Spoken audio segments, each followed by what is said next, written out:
মহরম উপলক্ষে বাঁশপাড়ায় মহরম কমিটিদের ফুলের তোড়া ও কিছু গিফট দিলেন কাজল শেখ।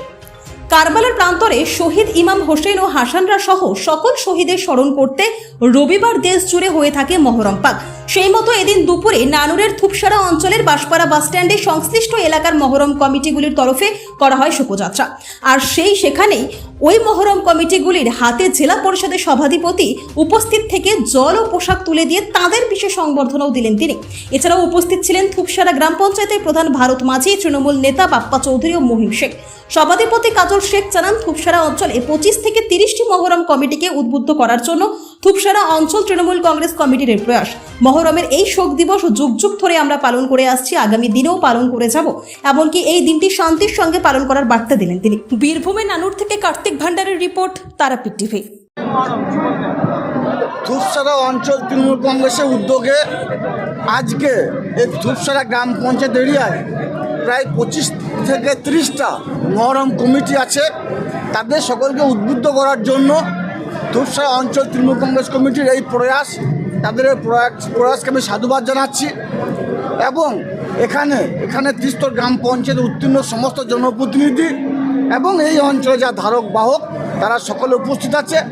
এবং বিভিন্ন গ্রাম থেকে যে মহরম কমিটিগুলো আছে, যারা শোক পালন করছে, শোক দিবস পালন করছে, তারা সকলে এসেছে।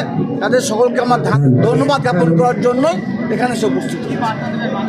বার্তা এটাই দেবো যে ইমাম হোসেন, ইমাম হাসান সারা বিশ্বের শান্তি প্রতিষ্ঠার জন্য, সারা বিশ্বের ইসলাম ধর্মকে প্রতিষ্ঠা করার জন্য, সারা বিশ্বের সমস্ত সম্পদের মানুষের প্রতি তিনি যে বার্তা দিয়ে গেছেন, যে আমাদের মধ্যে সম্প্রীতির একটা বাতাবরণ তৈরি করার বার্তা দিয়ে গেছেন, সেটা আমাদের অক্ষুণ্ণ রাখতে হবে। এবং তাকে যে নিষ্ঠুর নির্মমভাবে হত্যা করা হয়েছিল, সেই শোক দিবস আমরা যুগ যুগ ধরে পালন করে আসছি। সেই শোক দিবস আমরা আগামী দিনেও পালন করে যাব। এর মধ্যে আমাদেরকে লক্ষ্য রাখতে হবে, যারা সনাতন ধর্মে বিশ্বাসী ভাই বোনরা আছে, তাদের কোনো দিক দিয়ে কোনো রকম ব্যাঘাত সৃষ্টি না হয়। এটা বাংলার সম্প্রীতি যে একটা বাতাবরণ আছে, সেই বাতাবরণটা কোনো ক্ষেত্রে যেন নষ্ট না হয়, সেটা সকল লক্ষ্য রাখার জন্য অনুরোধ করব।